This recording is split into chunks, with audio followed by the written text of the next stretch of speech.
नमस्कार प्रिय श्रद्धालु भक्तों, आप सभी का इस पावन कथा में हार्दिक स्वागत है। आज का दिन अत्यंत शुभ है क्योंकि यह कथा उस व्रत की है जिसकी महिमा स्वयं देवताओं ने भी स्वीकार की है।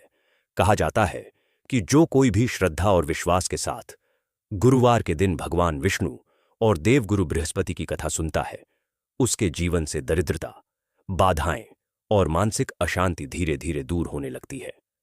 मन को शांति मिलती है, बुद्धि में स्थिरता आती है और भाग्य के द्वार खुलने लगते हैं। इसलिए आपसे विनम्र निवेदन है कि इस कथा को पूरे मन से सुनिए, क्योंकि यह केवल एक कहानी नहीं बल्कि जीवन का मार्ग दिखाने वाली एक गहरी सीख है।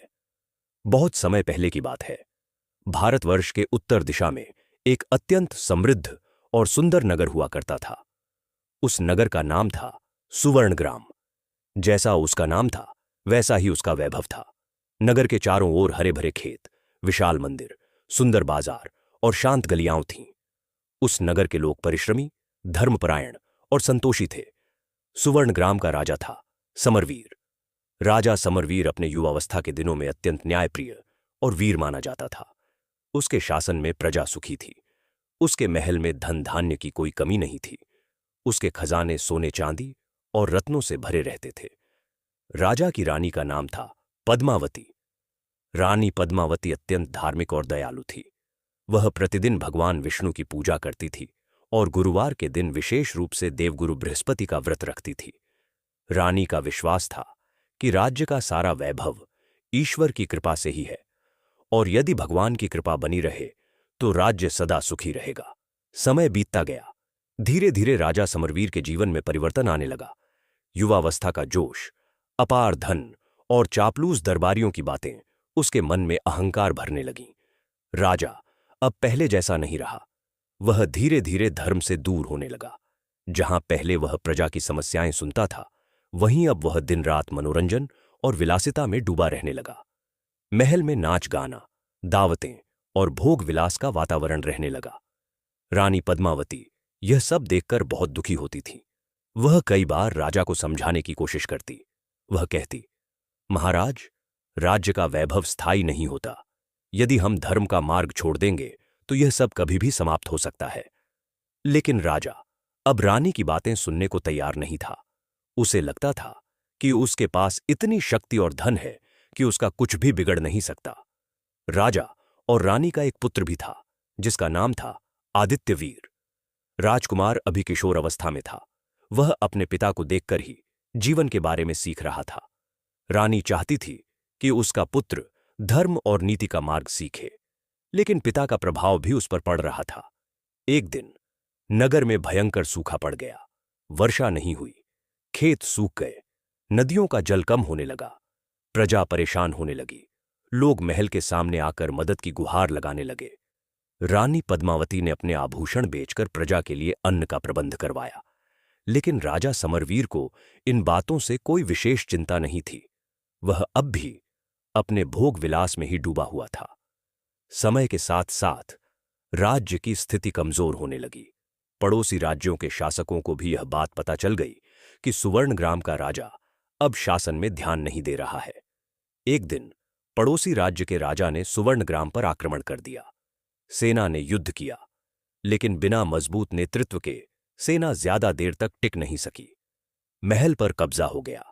राजा समरवीर, रानी पद्मावती और राजकुमार आदित्यवीर को राज्य छोड़कर जाना पड़ा। जो परिवार कभी महलों में रहता था, अब जंगलों में भटकने को मजबूर हो गया। राजा समरवीर को अब अपनी गलतियों का एहसास होने लगा। उसे समझ आने लगा कि अहंकार ने उसे कितना अंधा बना दिया था। रानी पद्मावती फिर भी धैर्य से सब सह रही थी। वह भगवान विष्णु और बृहस्पति देव का स्मरण करती रहती थी। एक दिन जब वे जंगल में भटक रहे थे, तब उन्हें एक आश्रम दिखाई दिया। वहां एक तेजस्वी साधु ध्यान में बैठे थे। रानी ने आगे बढ़कर उनके चरण स्पर्श किए और अपनी पूरी कहानी सुनाई। साधु ने ध्यान लगाकर सब समझ लिया। उन्होंने कहा, राजन, यह सब तुम्हारे कर्मों का फल है। जब मनुष्य अहंकार में आकर धर्म को भूल जाता है तो उसके जीवन में संकट आते ही हैं। लेकिन भगवान दयालु हैं। यदि तुम सच्चे मन से पश्चाताप करो और बृहस्पति व्रत का पालन करो तो तुम्हारे जीवन में फिर से सुख लौट सकता है। रानी ने विनम्रता से पूछा, महाराज, हमें बताइए कि हम यह व्रत कैसे करें। साधु ने मुस्कुराकर कहा, गुरुवार के दिन भगवान विष्णु की पूजा करो, पीले वस्त्र धारण करो, चने की दाल और गुड़ का भोग लगाओ और श्रद्धा से कथा सुनो। जो व्यक्ति सच्चे मन से यह व्रत करता है, उसके जीवन की बाधाएं धीरे धीरे दूर हो जाती है। साधु की बातें सुनकर राजा समरवीर की आंखों में आंसू आ गए। उसने हाथ जोड़कर कहा, महाराज, मैंने बहुत गलतियां की हैं। क्या मेरे जैसे पापी को भी भगवान क्षमा कर सकते हैं? साधु ने शांत स्वर में कहा, यदि पश्चाताप सच्चा हो तो भगवान सबसे बड़े पापी को भी क्षमा कर देते हैं। यही से उनके जीवन की नई शुरुआत होने वाली थी। उस रात उस छोटे से जंगल के आश्रम में तीनों ने एक संकल्प लिया कि अब वे जीवन में धर्म का मार्ग नहीं छोड़ेंगे। उन्हें नहीं पता था कि आगे क्या होगा, लेकिन उनके मन में आशा की एक नई किरण जाग चुकी थी। और यहीं से शुरू होती है उस अद्भुत परिवर्तन की कहानी, जिसने एक गिरे हुए राजा को फिर से सम्मान और सुख दिलाया। भोर का समय था। जंगल में हल्की हल्की ठंडी हवा बह रही थी। पेड़ों की पत्तियां धीरे धीरे हिल रही थीं और पक्षियों की मधुर आवाज वातावरण को पवित्र बना रही थी। उस छोटे से आश्रम के पास, जहां राजा समरवीर, रानी पद्मावती और राजकुमार आदित्यवीर ठहरे हुए थे, एक नई शुरुआत का एहसास हो रहा था। पिछली रात तीनों ने मन ही मन संकल्प लिया था कि अब वे अपने जीवन को बदलेंगे और भगवान विष्णु तथा देवगुरु बृहस्पति की शरण में रहेंगे। राजा समरवीर रात भर सो नहीं पाए थे। कभी उन्हें अपने पुराने राजमहल की याद आती, कभी अपनी प्रजा का चेहरा आंखों के सामने आ जाता। उन्हें बार बार अपनी गलतियों का एहसास हो रहा था। वह सोच रहे थे कि यदि उन्होंने समय रहते रानी की बात सुन ली होती तो शायद आज उन्हें यह दिन नहीं देखना पड़ता। रानी पद्मावती शांत भाव से पास बैठी थीं। वह अपने मन में भगवान विष्णु का नाम जप रही थीं। उनके चेहरे पर दुख की रेखाएं जरूर थीं, लेकिन उनमें विश्वास भी था कि ईश्वर एक दिन जरूर उनकी परीक्षा समाप्त करेंगे। सुबह होते ही साधु महाराज आश्रम के बाहर आए। उनके चेहरे पर तेज था और आंखों में करुणा। उन्होंने राजा को देखकर कहा, राजन, मनुष्य का जीवन नदी की तरह होता है। कभी शांत बहता है, कभी उसमें तूफान आते हैं, लेकिन जो व्यक्ति धैर्य और श्रद्धा बनाए रखता है, वह हर कठिनाई से पार निकल जाता है। राजा ने सिर झुकाकर कहा, महाराज, अब मैं समझ चुका हूं कि अहंकार ही मनुष्य का सबसे बड़ा शत्रु है। मैं अपने कर्मों के लिए लज्जित हूं। यदि भगवान मुझे एक अवसर दें तो मैं अपने जीवन को सुधारना चाहता हूं। साधु ने मुस्कुराते हुए कहा, अवसर हर उस व्यक्ति को मिलता है जो सच्चे मन से पश्चाताप करता है। लेकिन याद रखो, केवल शब्दों से नहीं बल्कि कर्मों से भी परिवर्तन दिखाना पड़ता है। राजकुमार आदित्यवीर पास ही खड़ा सब सुन रहा था। वह अभी युवा था, लेकिन इन घटनाओं ने उसे समय से पहले परिपक्व बना दिया था। उसने आगे बढ़कर साधु से कहा, महाराज, मैं भी अपने माता पिता के साथ व्रत करना चाहता हूं। मैं मेहनत करूंगा और किसी भी कठिनाई से नहीं डरूंगा। साधु ने उसे आशीर्वाद देते हुए कहा, बेटा, यही सच्चे क्षत्रिय का धर्म है। जब कठिन समय आए तो उससे भागो मत, बल्कि साहस से उसका सामना करो। उस दिन गुरुवार था। रानी पद्मावती ने साधु के बताए अनुसार पूजा की तैयारी शुरू की, लेकिन जंगल में पूजा की सामग्री कहां से मिलती? न तो उनके पास चने की दाल थी और न ही गुड़। राजा समरवीर यह देखकर बहुत दुखी हुए। उन्होंने कहा, पद्मावती, मैं कितना अभागा हूं। एक समय था जब हमारे खजाने भरे रहते थे और आज मैं अपनी पत्नी को पूजा के लिए थोड़ी सी सामग्री भी नहीं दे सकता। रानी ने शांत स्वर में कहा, स्वामी, भगवान को सोना चांदी नहीं चाहिए, उन्हें केवल सच्चा भाव चाहिए। यदि हमारे पास श्रद्धा है तो जंगल का फूल भी उनके लिए अमूल्य है। इतने में राजकुमार आदित्यवीर ने दृढ़ स्वर में कहा, माता, आप चिंता मत कीजिए। मैं पास के गांव में जाकर कुछ काम ढूंढता हूं। मैं शाम तक चने की दाल और गुड़ लेकर लौटूंगा। रानी घबरा गईं। उन्होंने कहा, बेटा, तुमने कभी मेहनत का काम नहीं किया। लोग तुम्हें पहचान भी सकते हैं। लेकिन आदित्यवीर ने मुस्कुराते हुए कहा, मां, अब समय बदल चुका है। अब हमें अपने कर्मों से जीवन बनाना होगा। इतना कहकर वह जंगल के रास्ते से गांव की ओर चल पड़ा। रास्ता लंबा और कठिन था, धूप तेज थी और पैरों में चप्पल भी नहीं थी, लेकिन उसके मन में एक ही विचार था कि किसी भी तरह पूजा की सामग्री लानी है। काफी देर चलने के बाद वह एक छोटे से गांव पहुंचा। वहां बाजार में लोगों की भीड़ थी। दुकानों पर अनाज, फल और मिठाइयां रखी थीं। आदित्य वीर को भूख भी लगी थी, लेकिन उसने अपने मन को काबू में रखा। वह एक व्यापारी के पास गया जो गोदाम में अनाज की बोरियां रखवा रहा था। आदित्य वीर ने विनम्रता से कहा, सेठ जी, क्या मुझे कुछ काम मिल सकता है? मुझे थोड़े पैसे चाहिए। व्यापारी ने उसे ऊपर से नीचे तक देखा। उसके कपड़े साधारण थे, लेकिन चेहरे पर तेज था। सेठ ने कहा, काम तो है, लेकिन बहुत मेहनत का है। इन अनाज की बोरियों को गोदाम के अंदर रखना होगा। आदित्य वीर ने बिना सोचे तुरंत हामी भर दी। उसने पहली बोरी उठाई। बोरी बहुत भारी थी। उसके कंधे झुक गए, लेकिन उसने हार नहीं मानी। एक एक करके वह बोरियां उठाता गया। उसके हाथ छिल गए, शरीर पसीने से भीग गया। लोग उसे देखकर सोच रहे थे कि यह नया लड़का कितना मेहनती है। कई घंटे की मेहनत के बाद उसने सारा काम पूरा कर दिया। सेठ उसकी मेहनत से प्रभावित हुआ। उसने उसे कुछ सिक्के दिए और साथ में थोड़ी चने की दाल भी दे दी। आदित्य वीर की आंखों में खुशी आ गई। उसने उन सिक्कों से थोड़ा सा गुड़ भी खरीद लिया। शाम होने लगी थी। वह जल्दी जल्दी जंगल की ओर लौटने लगा। जब वह आश्रम पहुंचा तो रानी और राजा चिंतित होकर उसका इंतजार कर रहे थे।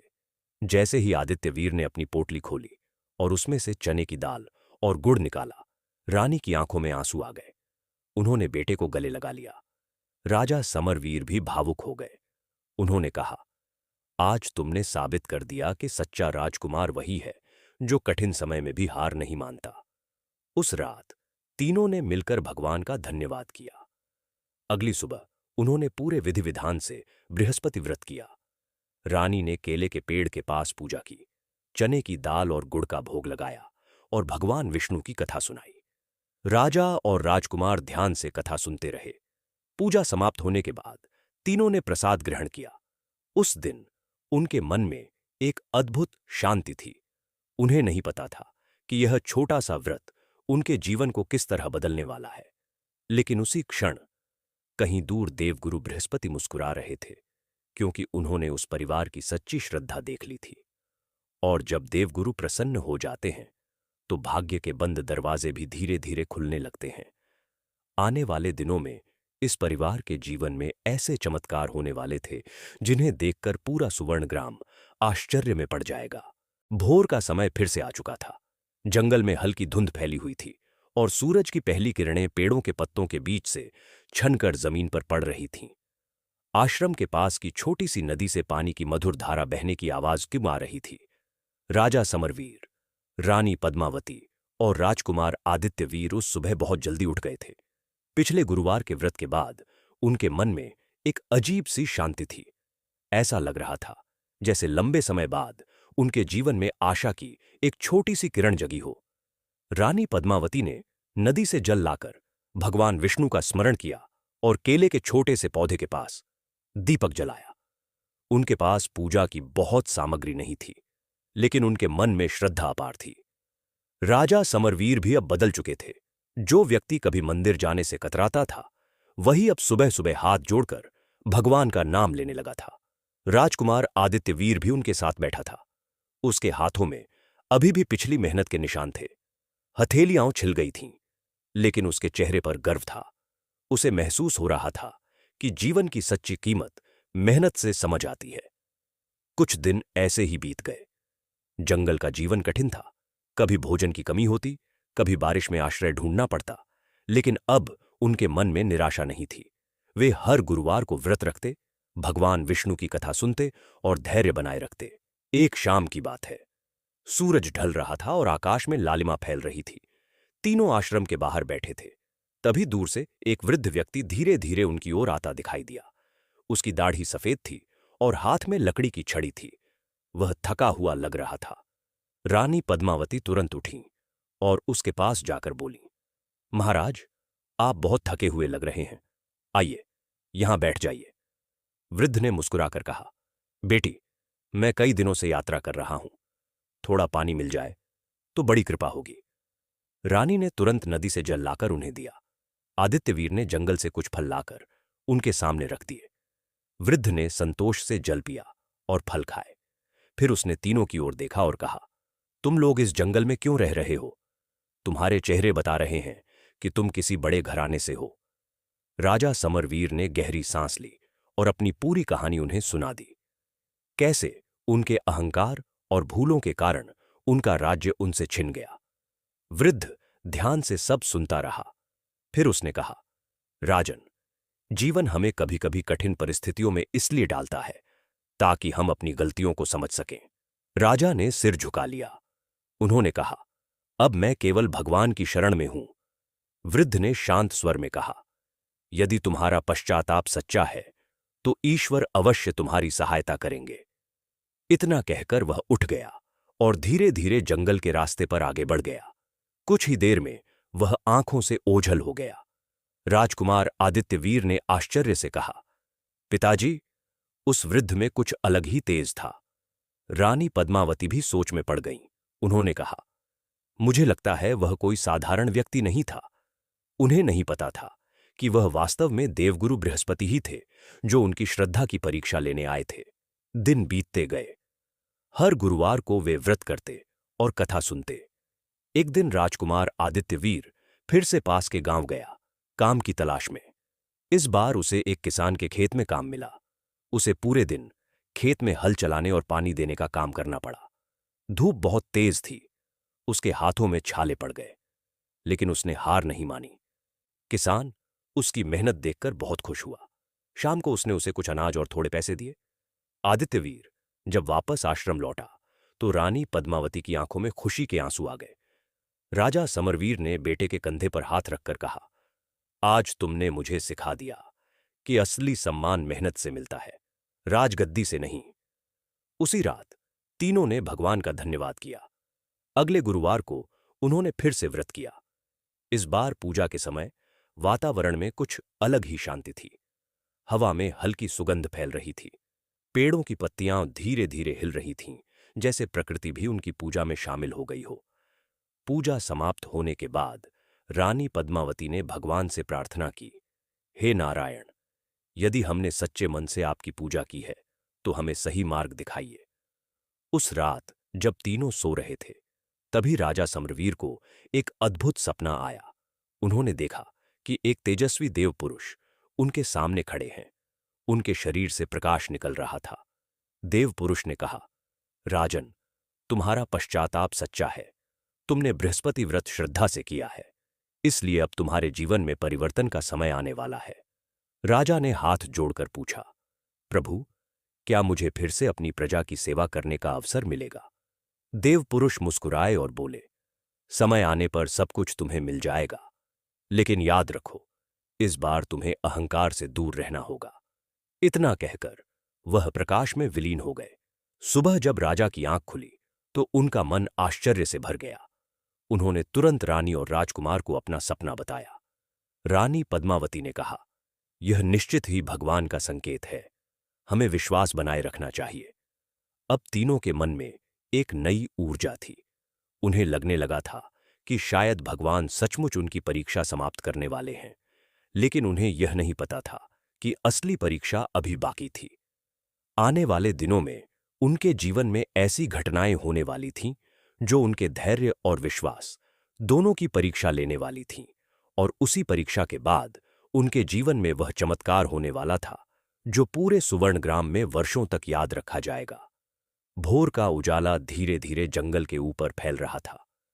रात की ठंडी हवा अब हल्की गर्माहट में बदलने लगी थी। पक्षियों की चहचहाहट पूरे वन में गूंज रही थी और नदी की कलकल ध्वनि वातावरण को शांत बना रही थी। आश्रम के पास बने उस छोटे से झोपड़े में राजा समरवीर, रानी पद्मावती और राजकुमार आदित्यवीर जाग चुके थे।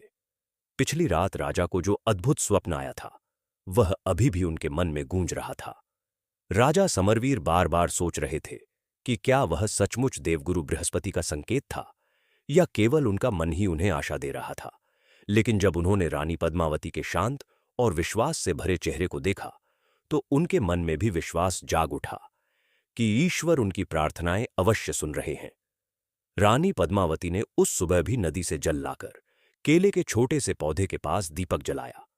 उन्होंने भगवान विष्णु का ध्यान करते हुए कहा, हे नारायण, आप ही हमारे रक्षक हैं। हमें धैर्य और सही मार्ग पर चलने की शक्ति दीजिए। राजकुमार आदित्यवीर पास ही खड़ा था। वह अब पहले जैसा निश्चिंत बालक नहीं रहा था।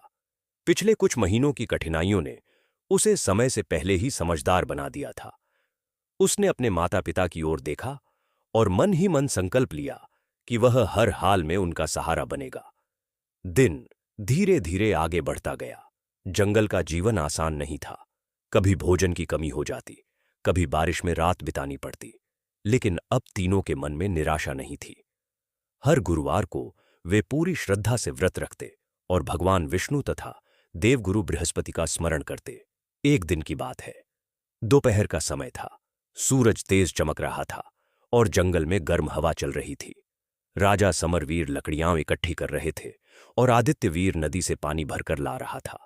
तभी अचानक दूर से घोड़ों की हल्की हल्की टापों की आवाज सुनाई दी। तीनों चौंक गए। जंगल में घोड़ों की आवाज सुनना असामान्य बात थी। राजा समरवीर तुरंत सावधान हो गए। उन्होंने आदित्यवीर से कहा, बेटा, शायद कोई शिकारी या सैनिक इस तरफ आ रहे हैं। हमें सावधान रहना होगा। आदित्यवीर ने पास पड़ी पुरानी तलवार उठा ली। वह जानता था कि वह तलवार अब पहले जैसी तेज नहीं रही, लेकिन फिर भी उसने उसे मजबूती से पकड़ लिया। कुछ ही देर में दो घुड़सवार उस आश्रम के पास आकर रुके। उनके कपड़ों से लग रहा था कि वे किसी राज्य के सैनिक हैं।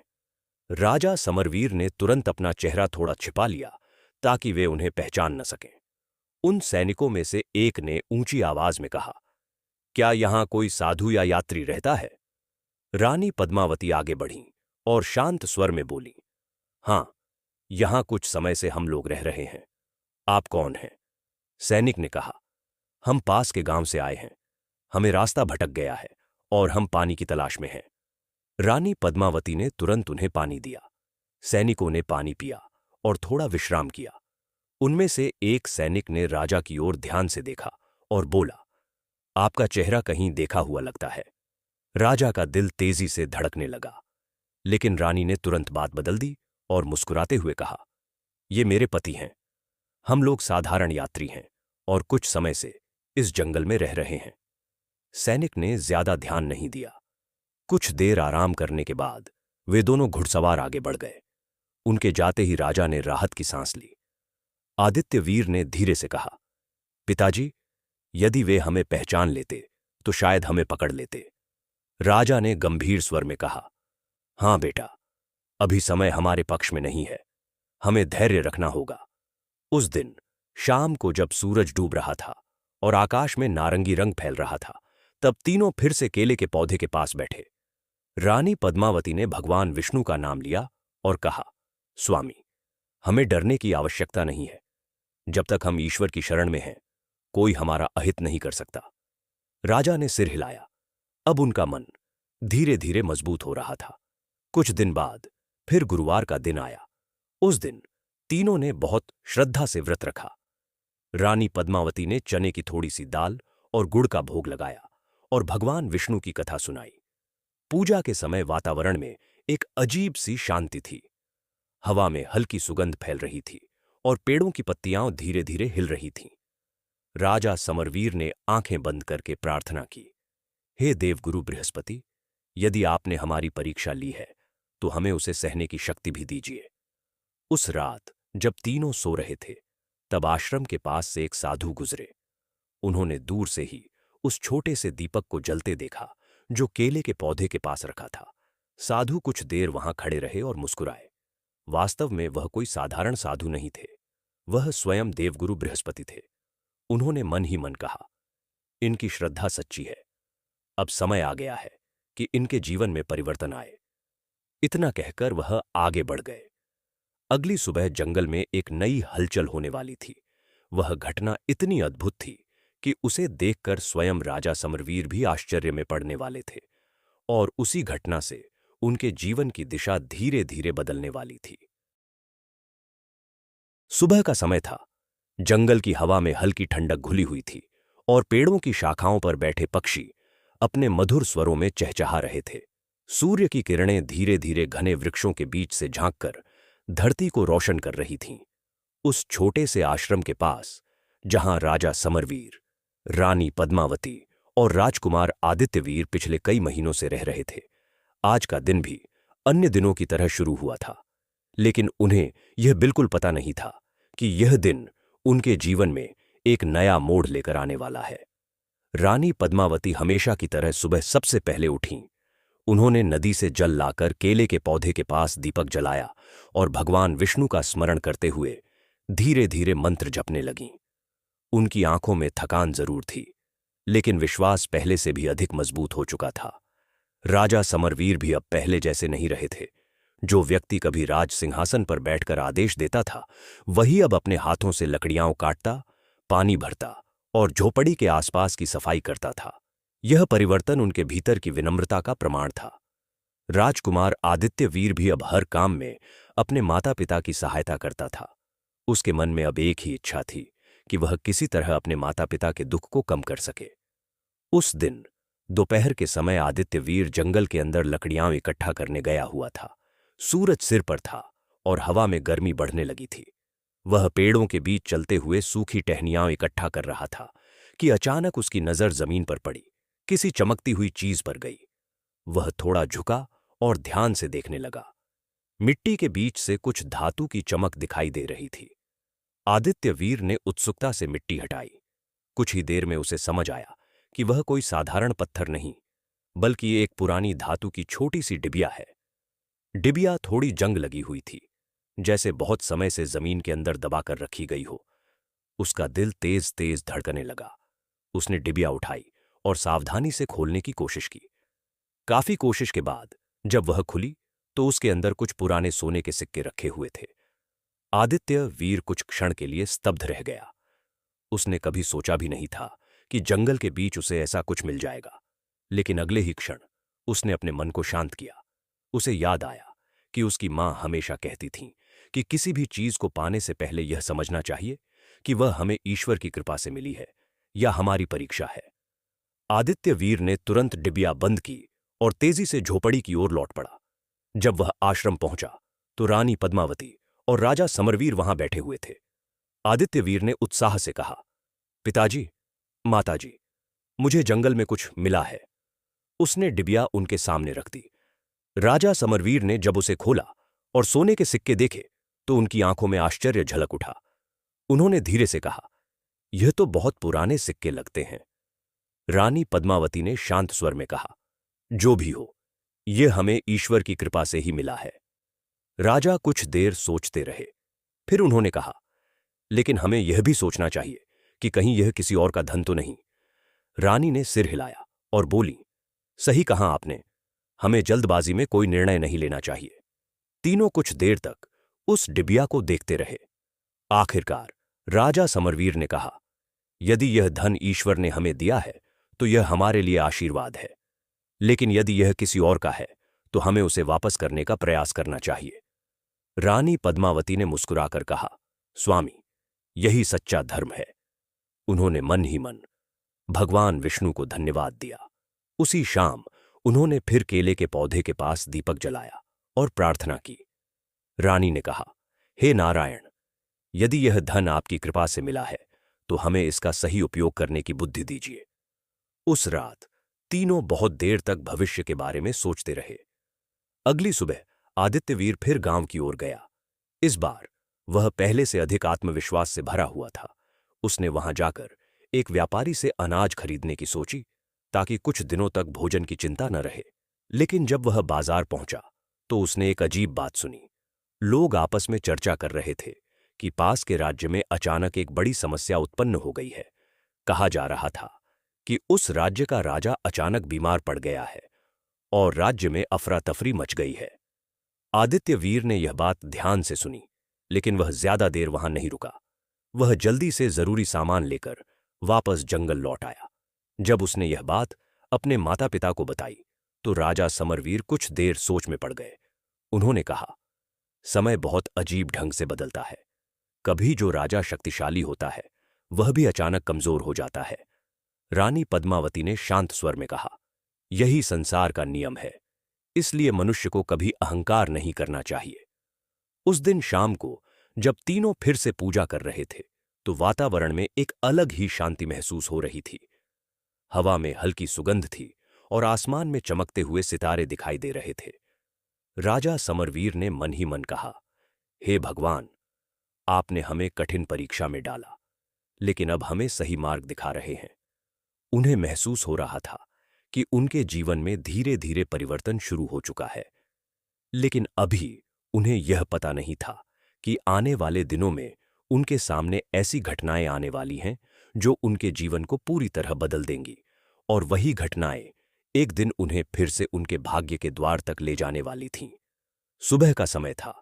जंगल में हल्की धुंध छाई हुई थी और पेड़ों की ऊंची शाखाओं के बीच से सूरज की किरणें धीरे धीरे धरती को छू रही थीं। पक्षियों का मधुर कलरव पूरे वातावरण को जीवंत बना रहा था। उस छोटे से आश्रम के पास जहां राजा समरवीर, रानी पद्मावती और राजकुमार आदित्यवीर पिछले कई महीनों से रह रहे थे, आज भी जीवन उसी साधारण लय में चल रहा था। लेकिन उनके जीवन की धारा अब धीरे धीरे बदलने लगी थी। कुछ दिन पहले जो छोटी सी डिबिया जंगल में मिली थी, उसने उनके मन में एक नई उम्मीद जगा दी थी। उस डिबिया में मिले सोने के सिक्के बहुत ज्यादा नहीं थे, लेकिन इतने जरूर थे कि उनसे कुछ दिनों तक भोजन और आवश्यक वस्तुओं की व्यवस्था हो सके। फिर भी राजा समरवीर के मन में एक संकोच था। उन्हें हमेशा यही चिंता रहती कि कहीं यह धन किसी और का तो नहीं। रानी पद्मावती ने एक दिन उनसे कहा, स्वामी, यदि यह धन किसी का होता तो अब तक कोई इसे ढूंढते हुए यहां जरूर आता। मुझे लगता है कि यह भगवान की ही कृपा है। उन्होंने हमारी श्रद्धा देखकर यह सहायता भेजी है। राजा समरवीर ने गहरी सांस लेते हुए कहा, हो सकता है तुम सही कह रही हो पद्मावती, शायद यह देवगुरु बृहस्पति की ही परीक्षा का एक हिस्सा था। राजकुमार आदित्यवीर पास बैठा सब सुन रहा था। उसके मन में अब पहले से कहीं अधिक जिम्मेदारी आ गई थी। उसने कहा, पिताजी, यदि भगवान ने हमें यह अवसर दिया है तो हमें इसका उपयोग अच्छे कार्यों में करना चाहिए। राजा ने मुस्कुराकर बेटे की ओर देखा। उन्हें गर्व हो रहा था कि कठिन परिस्थितियों ने उनके बेटे को मजबूत और समझदार बना दिया था। उस दिन आदित्यवीर फिर से पास के गांव गया। इस बार उसके पास थोड़े सिक्के थे, इसलिए उसने बाजार से कुछ आवश्यक वस्तुएं खरीदीं, थोड़ा अनाज, थोड़ा गुड़ और पूजा के लिए चने की दाल। जब वह वापस लौटा तो रानी पद्मावती की आंखों में खुशी झलक उठी। कई दिनों बाद उनके पास इतना सामान था कि वे कुछ समय तक बिना चिंता के रह सकते थे। लेकिन उस दिन शाम को एक अजीब घटना हुई। जब तीनों केले के पौधे के पास बैठकर भगवान विष्णु की पूजा कर रहे थे, तभी अचानक तेज हवा चलने लगी। पेड़ों की शाखाएं हिलने लगीं और ऐसा लगा जैसे पूरा जंगल किसी अदृश्य शक्ति से भर गया हो। रानी पद्मावती ने आंखें बंद करके मंत्र जपना जारी रखा। राजा समरवीर ने भी हाथ जोड़ लिए। कुछ ही क्षण बाद हवा शांत हो गई, लेकिन तभी सामने से एक वृद्ध साधु धीरे धीरे चलते हुए उनकी ओर आते दिखाई दिए। उनकी लंबी दाढ़ी थी, माथे पर चंदन का तिलक और हाथ में एक कमंडल था। रानी तुरंत उठीं और उनके चरणों में प्रणाम किया। महाराज, आप इस निर्जन जंगल में कैसे? उन्होंने आदर से पूछा। साधु ने शांत स्वर में कहा, बेटी, मैं कई दिनों से यात्रा कर रहा हूं। रास्ते में तुम्हारी भक्ति की सुगंध मुझे यहां तक खींच लाई। राजा समरवीर ने आश्चर्य से उनकी ओर देखा। साधु ने तीनों को ध्यान से देखा और मुस्कुराकर बोले, तुम लोग बहुत कठिन समय से गुजर रहे हो, लेकिन तुम्हारी श्रद्धा सच्ची है। राजा ने विनम्रता से कहा, महाराज, हमने अपने जीवन में कई गलतियां की हैं। अब हम केवल भगवान की शरण में हैं। साधु ने सिर हिलाया और बोले, मनुष्य से भूल होना स्वाभाविक है, लेकिन जो अपनी भूल स्वीकार कर लेता है वही सच्चे अर्थों में महान होता है। राजकुमार आदित्यवीर ने उत्सुकता से पूछा, महाराज, क्या सचमुच भगवान हमारी प्रार्थना सुनते हैं? साधु ने मुस्कुराते हुए कहा, बेटा, भगवान केवल शब्द नहीं सुनते, वे मन की भावना देखते हैं। फिर उन्होंने रानी पद्मावती की ओर देखकर कहा, तुमने बृहस्पति व्रत श्रद्धा से किया है, इसलिए तुम्हारे जीवन में परिवर्तन निश्चित है। राजा समरवीर ने पूछा, महाराज, क्या सचमुच हमारा भाग्य फिर से बदल सकता है? साधु ने कहा, समय नदी की धारा की तरह होता है। वह कभी स्थिर नहीं रहता। आज जो दुख है वह कल सुख में बदल सकता है। इतना कहकर उन्होंने अपनी झोली से कुछ पीले अक्षत निकाले और रानी के हाथ में रख दिए। इन्हें संभाल कर रखना, उन्होंने कहा, ये तुम्हारे लिए शुभ संकेत हैं। फिर वह साधु धीरे धीरे जंगल के रास्ते में आगे बढ़ गए। तीनों कुछ देर तक उन्हें जाते हुए देखते रहे। जब वह पूरी तरह ओझल हो गए तो रानी पद्मावती ने धीरे से कहा, स्वामी, मुझे लगता है वह कोई साधारण साधु नहीं थे। राजा समरवीर ने गंभीर स्वर में कहा, हां पद्मावती, उनके शब्दों में एक दिव्य शक्ति थी। उस रात तीनों बहुत देर तक उस घटना के बारे में सोचते रहे। राजा के मन में एक अजीब सा विश्वास जाग गया था कि शायद उनका कठिन समय अब समाप्त होने वाला है। अगले कुछ दिनों तक सब कुछ सामान्य रहा, लेकिन एक सुबह अचानक जंगल के रास्ते से घोड़ों की तेज टापों की आवाज सुनाई दी। राजा समरवीर और आदित्यवीर तुरंत सतर्क हो गए। कुछ ही क्षणों में 5 घुड़सवार आश्रम के सामने आकर रुके। उनमें से एक व्यक्ति घोड़े से उतरा। वह सुवर्णग्राम का पुराना सैनिक था। उसने राजा को देखते ही आश्चर्य से कहा, महाराज, क्या सचमुच आप ही हैं? राजा समरवीर कुछ क्षण के लिए स्तब्ध रह गए। सैनिक की आंखों में खुशी के आंसू थे। महाराज, उसने कहा, पूरा राज्य आपको खोज रहा है। राजा ने आश्चर्य से पूछा, लेकिन क्यों? सैनिक ने कहा, जिस राजा ने आपके राज्य पर कब्जा किया था वह अचानक बीमार पड़ गया है। राज्य में अशांति फैल गई है। प्रजा आपको वापस चाहती है। यह सुनकर राजा समरवीर और रानी पद्मावती एक दूसरे को देखने लगे। उन्हें साधु के शब्द याद आ गए। शायद वह भविष्य का संकेत ही था। राजा समरवीर ने आकाश की ओर देखा और मन ही मन भगवान विष्णु को प्रणाम किया। उन्हें महसूस हुआ कि शायद देवगुरु बृहस्पति की कृपा अब उनके जीवन में सच्चे रूप में प्रकट होने वाली है और यही से उनके जीवन की कहानी एक नए अध्याय में प्रवेश करने वाली थी। जंगल की उस शांत सुबह में जब घोड़ों की टापों की आवाज गूंज उठी थी, तब तक राजा समरवीर और उनका परिवार समझ चुके थे कि समय का चक्र अब धीरे धीरे बदल रहा है। सामने खड़ा सैनिक सचमुच सुवर्णग्राम का ही था। उसकी आंखों में आश्चर्य और खुशी दोनों थे।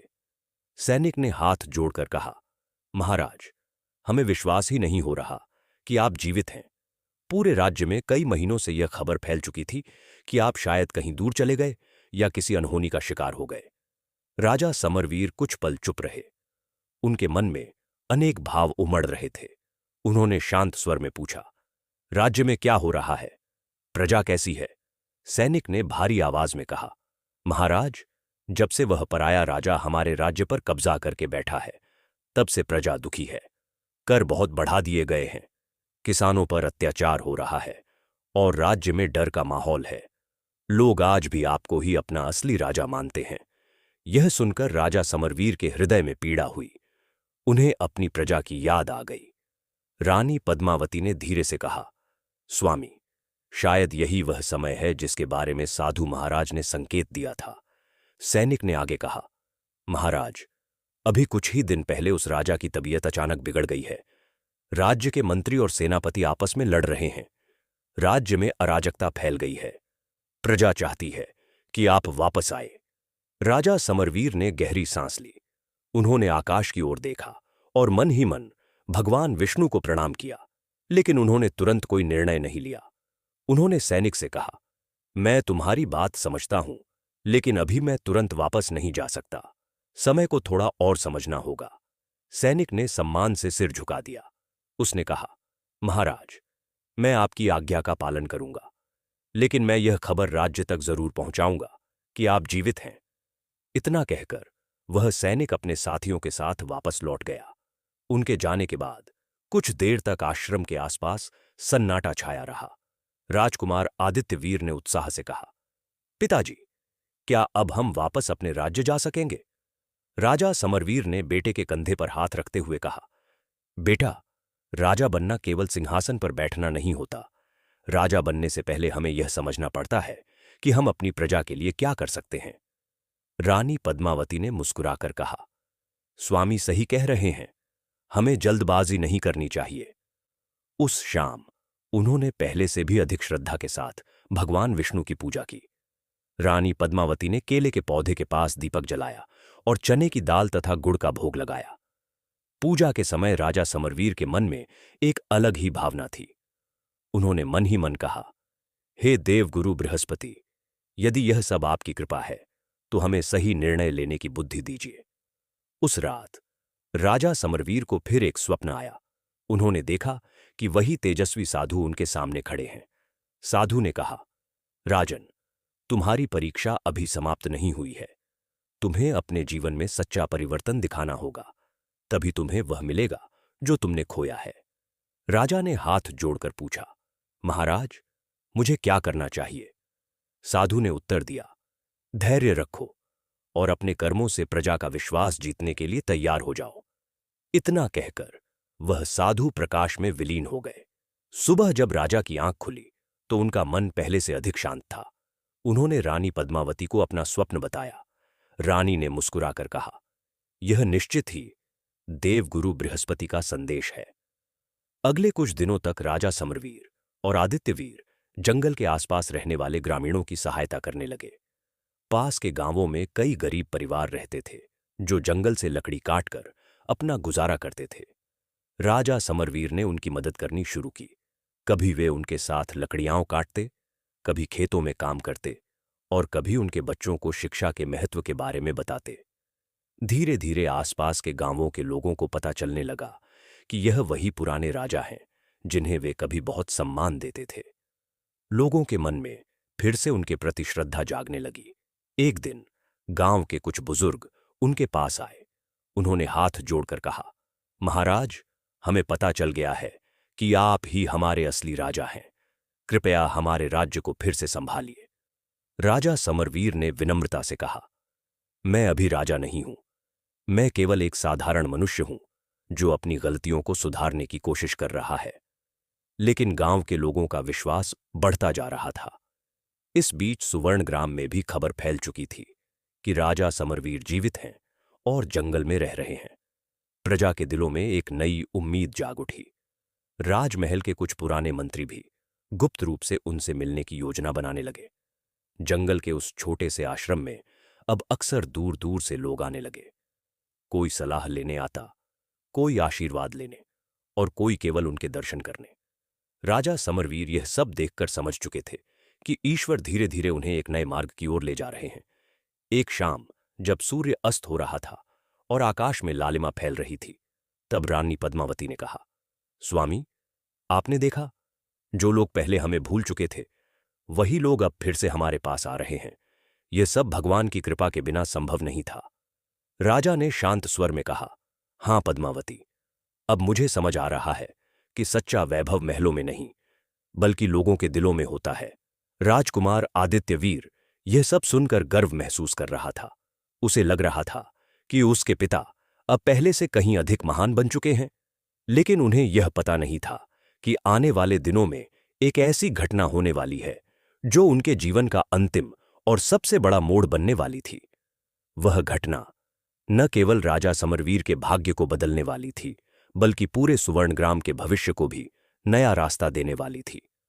और वही घटना यह सिद्ध करने वाली थी कि जब मनुष्य सच्चे मन से भगवान की शरण में आता है तो उसकी किस्मत भी बदल सकती है।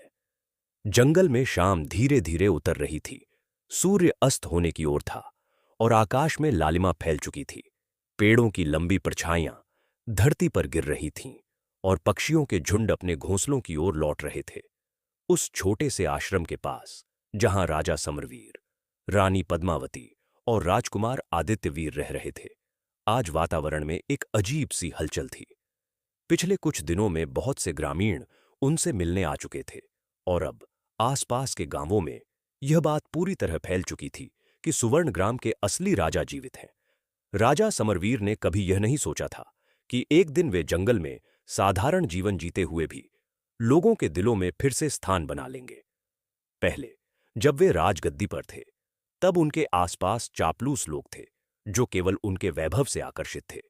लेकिन अब जो लोग उनके पास आ रहे थे वे उनके व्यवहार और विनम्रता से प्रभावित होकर आ रहे थे। उस शाम रानी पद्मावती ने हमेशा की तरह केले के पौधे के पास दीपक जलाया।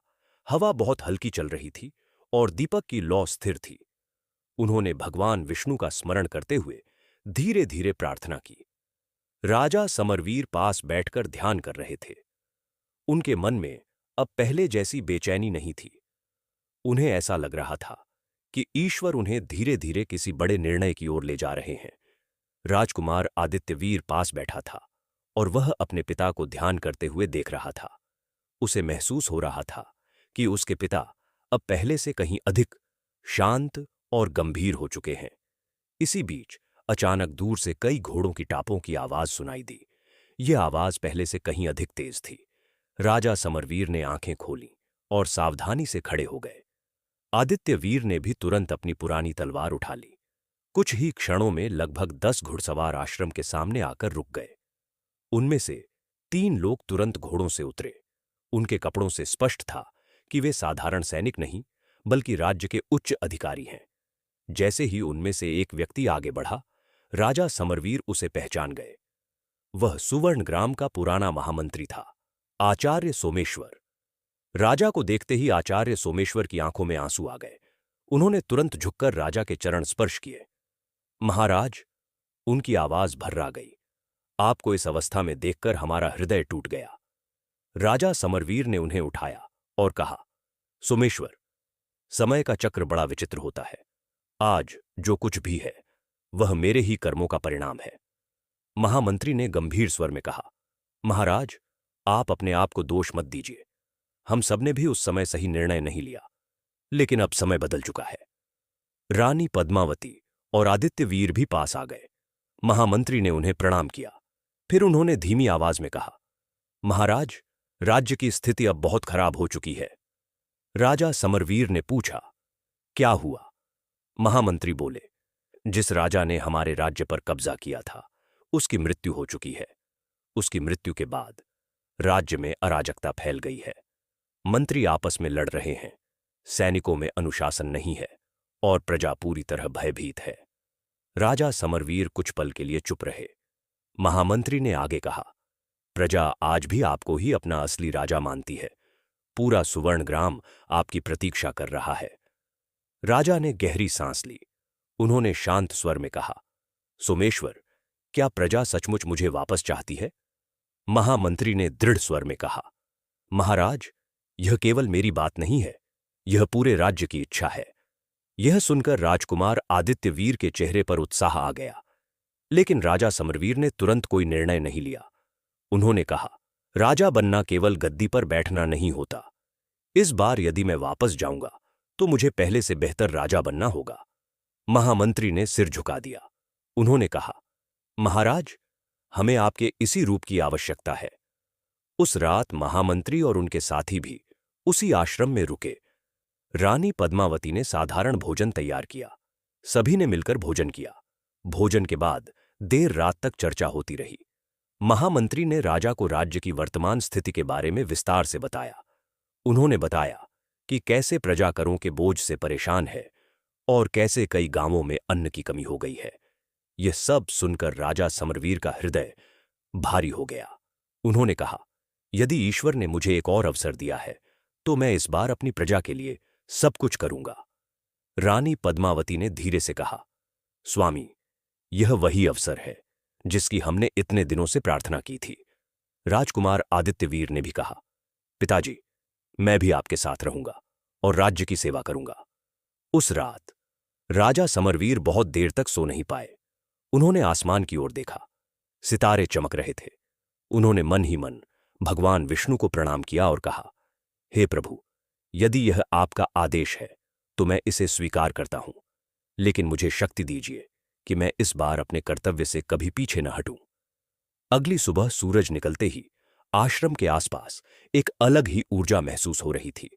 जंगल के उस शांत स्थान से अब एक नया इतिहास की शुरू होने वाला था। महामंत्री ने कहा, महाराज, प्रजा आपकी प्रतीक्षा कर रही है। हमें जल्द ही सुवर्णग्राम लौटना चाहिए।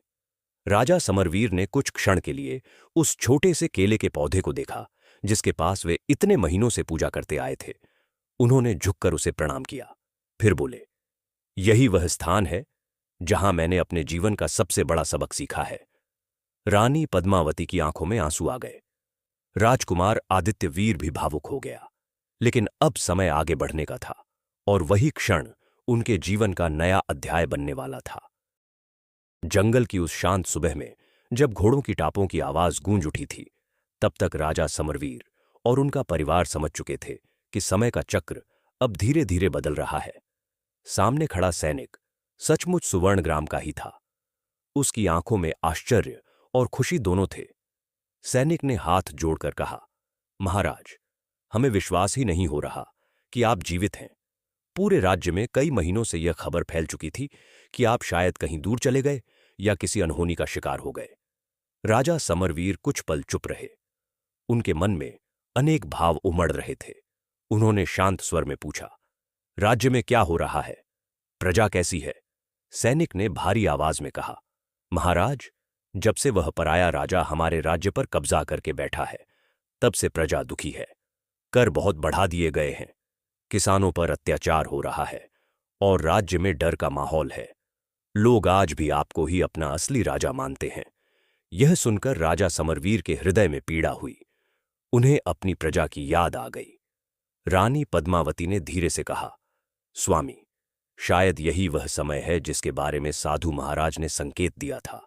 सैनिक ने आगे कहा, महाराज, अभी कुछ ही दिन पहले उस राजा की तबीयत अचानक बिगड़ गई है। राज्य के मंत्री और सेनापति आपस में लड़ रहे हैं। राज्य में अराजकता फैल गई है।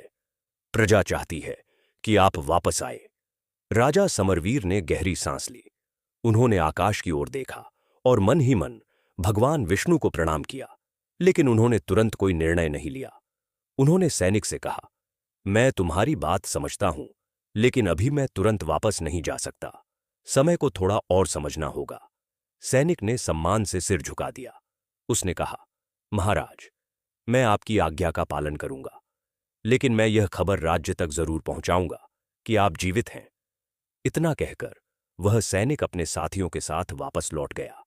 उनके जाने के बाद कुछ देर तक आश्रम के आसपास सन्नाटा छाया रहा। राजकुमार आदित्यवीर ने उत्साह से कहा, पिताजी, क्या अब हम वापस अपने राज्य जा सकेंगे? राजा समरवीर ने बेटे के कंधे पर हाथ रखते हुए कहा, बेटा, राजा बनना केवल सिंहासन पर बैठना नहीं होता। राजा बनने से पहले हमें यह समझना पड़ता है कि हम अपनी प्रजा के लिए क्या कर सकते हैं। रानी पद्मावती ने मुस्कुराकर कहा, स्वामी सही कह रहे हैं, हमें जल्दबाजी नहीं करनी चाहिए। उस शाम उन्होंने पहले से भी अधिक श्रद्धा के साथ भगवान विष्णु की पूजा की। रानी पद्मावती ने केले के पौधे के पास दीपक जलाया और चने की दाल तथा गुड़ का भोग लगाया। पूजा के समय राजा समरवीर के मन में एक अलग ही भावना थी।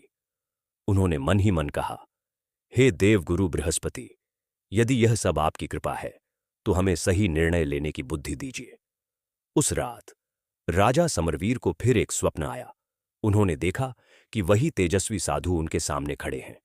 साधु ने कहा, राजन, तुम्हारी परीक्षा अभी समाप्त नहीं हुई है। तुम्हें अपने जीवन में सच्चा परिवर्तन दिखाना होगा, तभी तुम्हें वह मिलेगा जो तुमने खोया है। राजा ने हाथ जोड़कर पूछा, महाराज, मुझे क्या करना चाहिए? साधु ने उत्तर दिया, धैर्य रखो और अपने कर्मों से प्रजा का विश्वास जीतने के लिए तैयार हो जाओ। इतना कहकर वह साधु प्रकाश में विलीन हो गए। सुबह जब राजा की आंख खुली तो उनका मन पहले से अधिक शांत था। उन्होंने रानी पद्मावती को अपना स्वप्न बताया। रानी ने मुस्कुराकर कहा, यह निश्चित ही देवगुरु बृहस्पति का संदेश है। अगले कुछ दिनों तक राजा समरवीर और आदित्यवीर जंगल के आसपास रहने वाले ग्रामीणों की सहायता करने लगे। पास के गांवों में कई गरीब परिवार रहते थे जो जंगल से लकड़ी काटकर अपना गुजारा करते थे। राजा समरवीर ने उनकी मदद करनी शुरू की। कभी वे उनके साथ लकड़ियां काटते, कभी खेतों में काम करते और कभी उनके बच्चों को शिक्षा के महत्व के बारे में बताते। धीरे धीरे आसपास के गांवों के लोगों को पता चलने लगा कि यह वही पुराने राजा हैं जिन्हें वे कभी बहुत सम्मान देते थे। लोगों के मन में फिर से उनके प्रति श्रद्धा जागने लगी। एक दिन गांव के कुछ बुजुर्ग उनके पास आए। उन्होंने हाथ जोड़कर कहा, महाराज, हमें पता चल गया है कि आप ही हमारे असली राजा हैं। कृपया हमारे राज्य को फिर से संभालिए। राजा समरवीर ने विनम्रता से कहा, मैं अभी राजा नहीं हूं। मैं केवल एक साधारण मनुष्य हूं जो अपनी गलतियों को सुधारने की कोशिश कर रहा है। लेकिन गांव के लोगों का विश्वास बढ़ता जा रहा था। इस बीच सुवर्णग्राम में भी खबर फैल चुकी थी कि राजा समरवीर जीवित हैं और जंगल में रह रहे हैं। प्रजा के दिलों में एक नई उम्मीद जाग उठी। राजमहल के कुछ पुराने मंत्री भी गुप्त रूप से उनसे मिलने की योजना बनाने लगे। जंगल के उस छोटे से आश्रम में अब अक्सर दूर दूर से लोग आने लगे। कोई सलाह लेने आता, कोई आशीर्वाद लेने और कोई केवल उनके दर्शन करने। राजा समरवीर यह सब देखकर समझ चुके थे कि ईश्वर धीरे धीरे उन्हें एक नए मार्ग की ओर ले जा रहे हैं। एक शाम जब सूर्य अस्त हो रहा था और आकाश में लालिमा फैल रही थी, तब रानी पद्मावती ने कहा, स्वामी, आपने देखा, जो लोग पहले हमें भूल चुके थे वही लोग अब फिर से हमारे पास आ रहे हैं। यह सब भगवान की कृपा के बिना संभव नहीं था। राजा ने शांत स्वर में कहा, हां पद्मावती, अब मुझे समझ आ रहा है कि सच्चा वैभव महलों में नहीं बल्कि लोगों के दिलों में होता है। राजकुमार आदित्यवीर यह सब सुनकर गर्व महसूस कर रहा था। उसे लग रहा था कि उसके पिता अब पहले से कहीं अधिक महान बन चुके हैं, लेकिन उन्हें यह पता नहीं था कि आने वाले दिनों में एक ऐसी घटना होने वाली है जो उनके जीवन का अंतिम और सबसे बड़ा मोड़ बनने वाली थी। वह घटना न केवल राजा समरवीर के भाग्य को बदलने वाली थी, बल्कि पूरे सुवर्णग्राम के भविष्य को भी नया रास्ता देने वाली थी। और वही घटना यह सिद्ध करने वाली थी कि जब मनुष्य सच्चे मन से भगवान की शरण में आता है तो उसकी किस्मत भी बदल सकती है। जंगल में शाम धीरे धीरे उतर रही थी। सूर्य अस्त होने की ओर था और आकाश में लालिमा फैल चुकी थी। पेड़ों की लंबी परछाइयां धरती पर गिर रही थीं और पक्षियों के झुंड अपने घोंसलों की ओर लौट रहे थे। उस छोटे से आश्रम के पास, जहां राजा समरवीर, रानी पद्मावती और राजकुमार आदित्यवीर रह रहे थे, आज वातावरण में एक अजीब सी हलचल थी।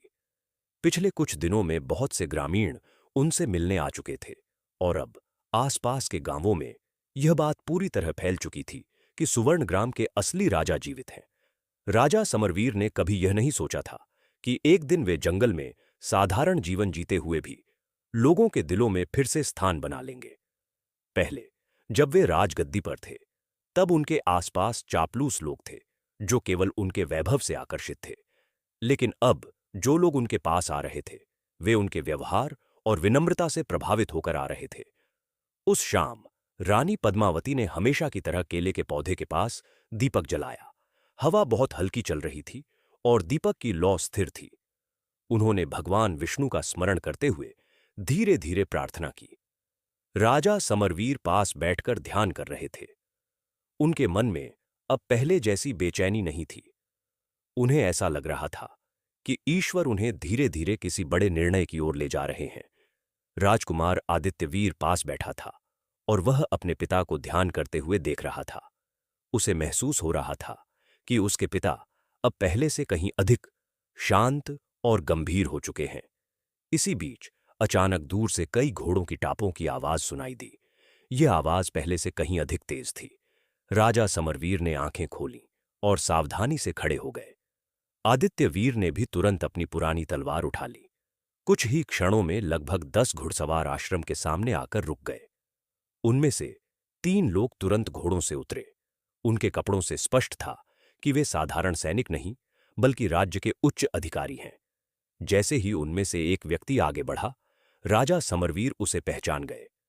वह सुवर्णग्राम का पुराना महामंत्री था, आचार्य सोमेश्वर। राजा को देखते ही आचार्य सोमेश्वर की आंखों में आंसू आ गए। उन्होंने तुरंत झुककर राजा के चरण स्पर्श किए। महाराज, उनकी आवाज भर्रा गई, आपको इस अवस्था में देखकर हमारा हृदय टूट गया।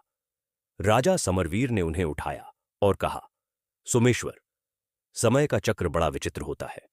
आज जो कुछ भी है वह मेरे ही कर्मों का परिणाम है। महामंत्री ने गंभीर स्वर में कहा, महाराज, आप अपने आप को दोष मत दीजिए। हम सबने भी उस समय सही निर्णय नहीं लिया, लेकिन अब समय बदल चुका है। रानी पद्मावती और आदित्यवीर भी पास आ गए। महामंत्री ने उन्हें प्रणाम किया। फिर उन्होंने धीमी आवाज में कहा, महाराज, राज्य की स्थिति अब बहुत खराब हो चुकी है। राजा समरवीर ने पूछा, क्या हुआ? महामंत्री बोले, जिस राजा ने हमारे राज्य पर कब्जा किया था उसकी मृत्यु हो चुकी है। उसकी मृत्यु के बाद राज्य में अराजकता फैल गई है। मंत्री आपस में लड़ रहे हैं, सैनिकों में अनुशासन नहीं है और प्रजा पूरी तरह भयभीत है। राजा समरवीर कुछ पल के लिए चुप रहे। महामंत्री ने आगे कहा, प्रजा आज भी आपको ही अपना असली राजा मानती है। पूरा सुवर्णग्राम आपकी प्रतीक्षा कर रहा है। राजा ने गहरी सांस ली। उन्होंने शांत स्वर में कहा, सोमेश्वर, क्या प्रजा सचमुच मुझे वापस चाहती है? महामंत्री ने दृढ़ स्वर में कहा, महाराज, यह केवल मेरी बात नहीं है, यह पूरे राज्य की इच्छा है। यह सुनकर राजकुमार आदित्यवीर के चेहरे पर उत्साह आ गया, लेकिन राजा समरवीर ने तुरंत कोई निर्णय नहीं लिया।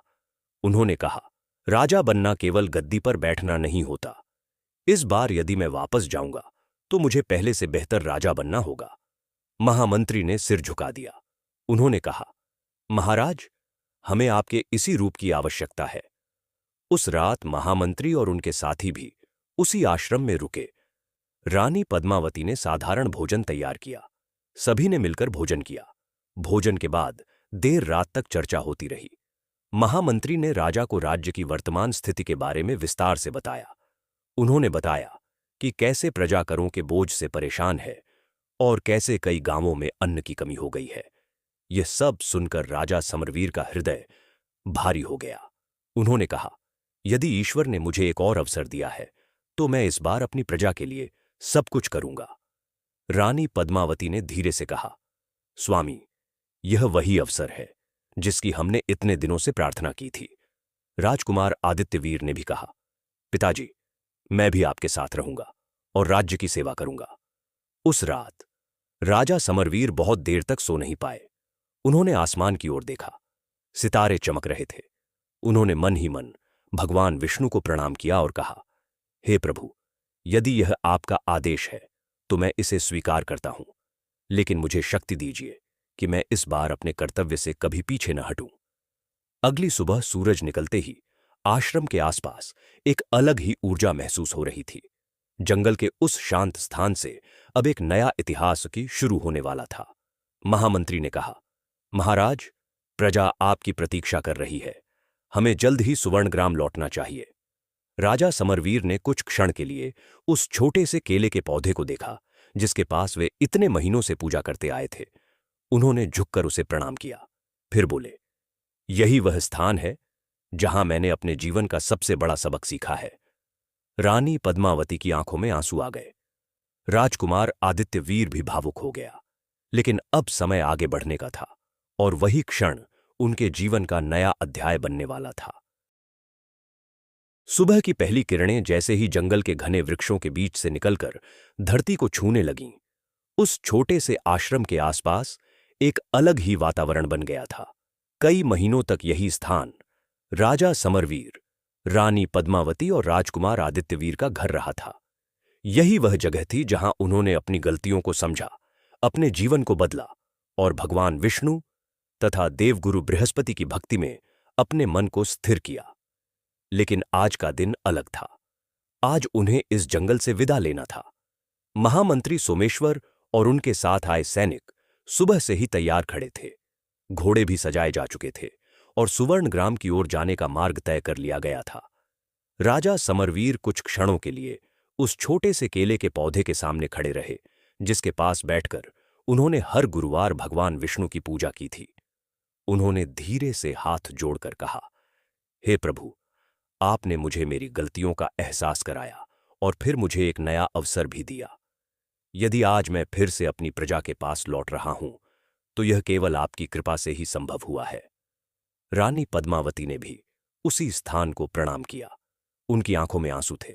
उन्होंने कहा, यही वह जगह है जहां हमने सबसे कठिन समय बिताया, लेकिन यही वह जगह है जहां हमें भगवान की सबसे अधिक कृपा महसूस हुई। राजकुमार आदित्यवीर ने भी झुककर उस स्थान को प्रणाम किया। उसके मन में एक अजीब सी भावना थी। जंगल का यह जीवन कठिन जरूर था, लेकिन इसी ने उसे जीवन का सच्चा अर्थ सिखाया था। कुछ ही देर बाद सभी घोड़ों पर सवार होकर सुवर्णग्राम की ओर चल पड़े।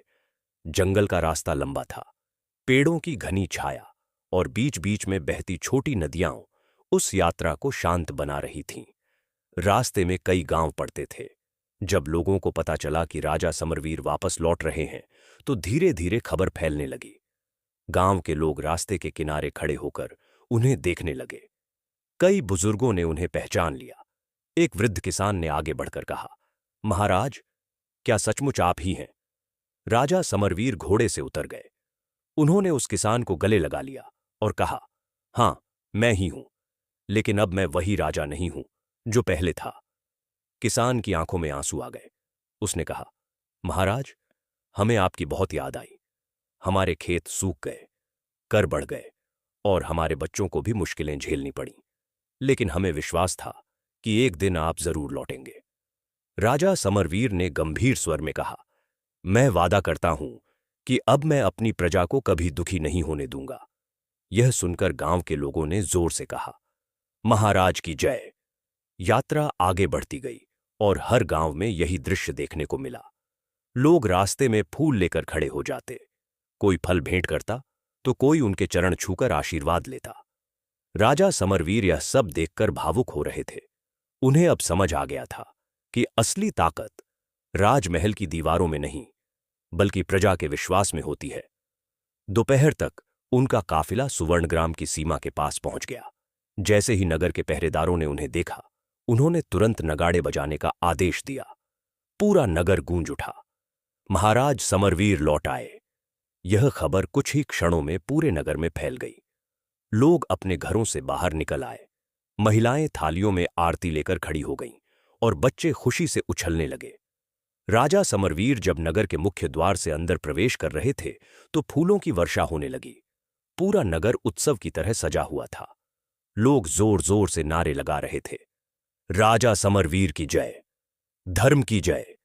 राजा समरवीर का हृदय भर आया। उन्होंने अपने घोड़े को रोक दिया और पैदल चलने लगे। उन्होंने कहा, आज मैं राजा बनकर नहीं बल्कि आपकी सेवा करने वाला बनकर वापस आया हूं। रानी पद्मावती के चेहरे पर भी शांति और गर्व था। उन्हें लग रहा था कि उनकी वर्षों की भक्ति और धैर्य का फल अब सामने आ रहा है। राजकुमार आदित्यवीर के लिए यह सब नया अनुभव था। उसने पहली बार इतनी बड़ी भीड़ को अपने पिता के स्वागत में देखा था। महल तक पहुंचते पहुंचते शाम हो गई। जब राजा समरवीर महल के मुख्य द्वार पर पहुंचे तो उन्होंने कुछ क्षणों के लिए रुककर उस भवन को देखा। यही वह स्थान था जहां कभी उन्होंने अहंकार में अपने कर्तव्यों को भुला दिया था, लेकिन आज वह उसी स्थान पर एक नए व्यक्ति के रूप में लौट रहे थे। महामंत्री सोमेश्वर ने आगे बढ़कर कहा, महाराज, राज्य की प्रजा आपकी प्रतीक्षा कर रही है। कृपया राजगद्दी संभालिए। राजा समरवीर धीरे धीरे राज सिंहासन की ओर बढ़े। उन्होंने कुछ क्षण के लिए आंखें बंद कीं और मन ही मन भगवान विष्णु तथा देवगुरु बृहस्पति को प्रणाम किया। फिर उन्होंने सिंहासन पर बैठने से पहले कहा, यह सिंहासन मेरा नहीं है, यह इस राज्य की प्रजा का है। मैं केवल इसका रक्षक हूं। यह सुनकर पूरा दरबार तालियों और जयकारों से गूंज उठा। राजा समरवीर ने उसी दिन कुछ महत्वपूर्ण निर्णय लिए। उन्होंने सबसे पहले किसानों के कर कम करने का आदेश दिया। गरीबों के लिए अन्न भंडार खोल दिए गए और सबसे महत्वपूर्ण बात, उन्होंने पूरे राज्य में यह घोषणा करवाई कि हर गुरुवार भगवान विष्णु और देवगुरु बृहस्पति की पूजा की जाएगी और गरीबों को भोजन कराया जाएगा।